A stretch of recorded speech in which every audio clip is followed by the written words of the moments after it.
France, in the early 15th century, was a realm teetering on the brink. The 100 Years' War had ravaged the land and demoralized its people. Welcome to Cryptic Mystic Vault, where we unravel the secrets of ancient mysteries. The English and their Burgundian allies held vast swathes of French territory, including Paris. The French monarchy was severely weakened, challenged by factionalism and strife. Civil war raged between the Armagnacs and Burgundians. Amidst this chaos, Arthur de Richemont emerged as a beacon of hope. His story is one of resilience and strategic brilliance. Richemont's unwavering dedication to the French cause did not go unnoticed. In 1425 he was appointed Constable of France, the highest military position in the realm, and a testament to the trust placed in his abilities. This appointment marked a turning point in the war. Richemont was now the architect of French military strategy, tasked with transforming a demoralized and disjointed force into a cohesive and effective fighting machine capable of challenging English dominance. Upon assuming command, Richemont wasted no time in implementing much-needed reforms. He understood that the French army, plagued by indiscipline and hampered by outdated tactics, was no match for the well-organized and battle-hardened English forces. He recognized that victory would require a complete overhaul of the French military apparatus. Richemont's first target was the rampant indiscipline that had become endemic within the French ranks. He moved swiftly to rein in the excesses of the mercenary bands known as routiers or écorcheurs, who were notorious for their brutality and plundering of the very people they were supposed to protect. These mercenaries, motivated solely by personal gain, had become a law unto themselves, their presence often more of a liability than an asset. Richemont imposed strict discipline, meting out harsh punishments for those who broke ranks or preyed upon the populace. His message was clear: the French army existed to serve the crown and defend the realm, not to enrich themselves at the expense of the people. This crackdown on mercenary excesses, while initially met with resistance, had a profound effect on the morale and effectiveness of the French army. Soldiers, no longer fearing reprisals from their own comrades, began to rediscover their sense of purpose. The French army was transforming from a collection of disparate bands into a cohesive fighting force, united by a common goal and bound by a newfound sense of discipline. Richemont understood that discipline alone would not be enough to turn the tide of the war. He recognized the need for a more professional and permanent fighting force, one capable of confronting the English on an equal footing. To this end, he established the in 1445. This standing army, financed through taxes and directly accountable to the crown, represented a radical departure from the feudal levies that had formed the backbone of French military power for centuries. They were organized along strict lines with standardized equipment and training regimens.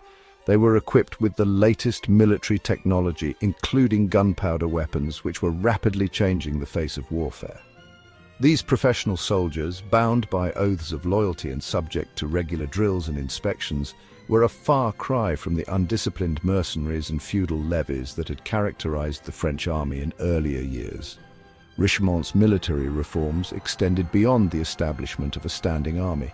He also revolutionized French tactics, emphasizing combined arms operations and the strategic use of cavalry charges. He understood the importance of adaptability on the battlefield and was always willing to adjust his tactics to suit the terrain and the enemy he faced. These reforms, implemented with characteristic determination and foresight, transformed the French army into a formidable fighting force.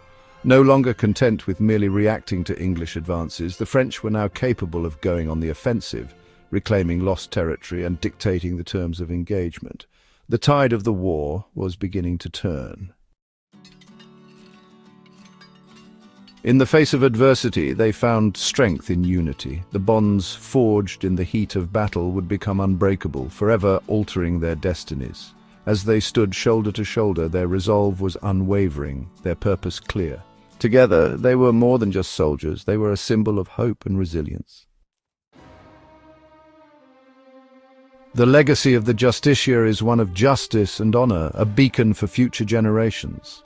His actions, guided by a steadfast moral compass, left an indelible mark on history.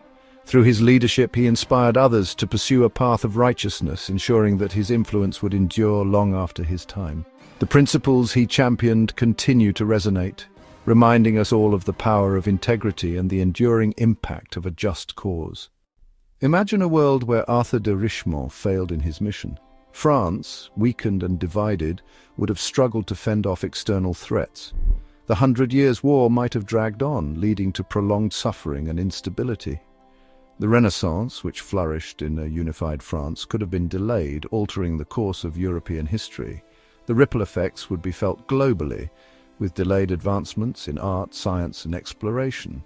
The absence of Arthur's unifying force would have left a void, a chasm of missed opportunities and stunted growth. The principles of justice and honor, so fervently championed by the Justiciar, would have dimmed in the face of prolonged conflict and despair.